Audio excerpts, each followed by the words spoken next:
So everyone, আবারও নিয়ে চলে এসেছি my another shoot day mini vlog. তোমরা দেখতে থাকো আমি দিনটা কেমনভাবে কাটালাম। দিনটা ছিল 18ই জুন। তো আমি এখন উঠে পড়েছি মেট্রোতে। তোমরা মেট্রোতে দেখতেই পাচ্ছ কত ভিড় থাকে সকালবেলা, দাঁড়ানোর জায়গা থাকে না একটুও। আমি নেমে গিয়েছিলাম কালীঘাটে।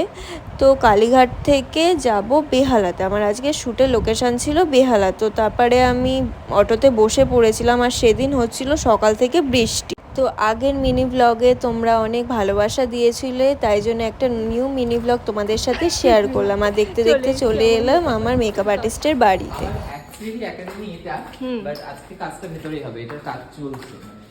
তারপর একটু বসে তারপরে দাদা হেয়ার করতে স্টার্ট করে দিল। ফার্স্টে হেয়ার করছিল, তারপরে করবে মেকআপ। তারপরে দেখতে দেখতে চলে এলো আমাদের নিবেদিতা দি। চলে যাচ্ছে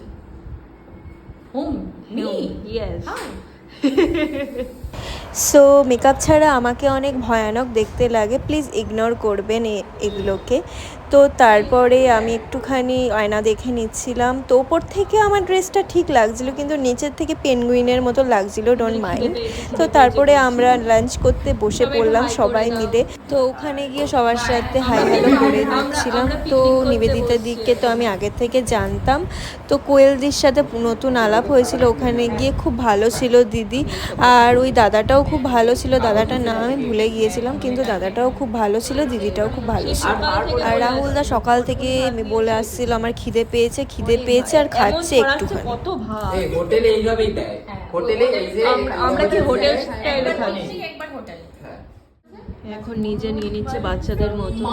আর চিকেনটা রান্না করেছিল রাহুলদা, খেতে দুর্দান্ত হয়েছিল, খুব সুন্দর রান্না করে রাহুলদা।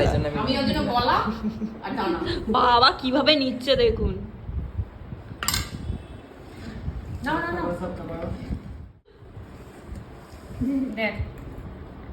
তো লাঞ্চ করার পরে দাদা মেকআপ স্টার্ট করে দিয়েছিল আর সবাই গল্প করছিল। তো আমি নিবেদিতা দিকে বলছিলাম একটুখানি ভূতের গল্প শোনাও। তো সবাইকে নিবেদিতা দি ভূতের গল্প শোনাচ্ছিল, আর শুনতে শুনতে হাসি পেয়ে গেছে। যা হাসিটা মিউট হয়ে গেল কেন? ও বাবা মিউটে হাসে। হ্যাঁ ও মিউট হাসে।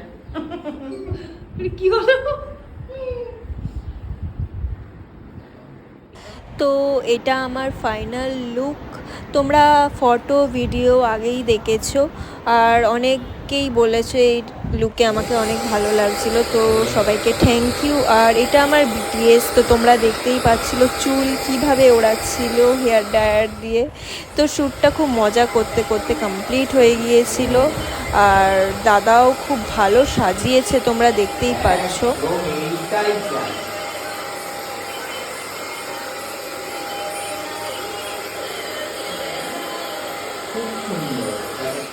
তারপরে আমার প্যাকআপ হয়ে গিয়েছিল।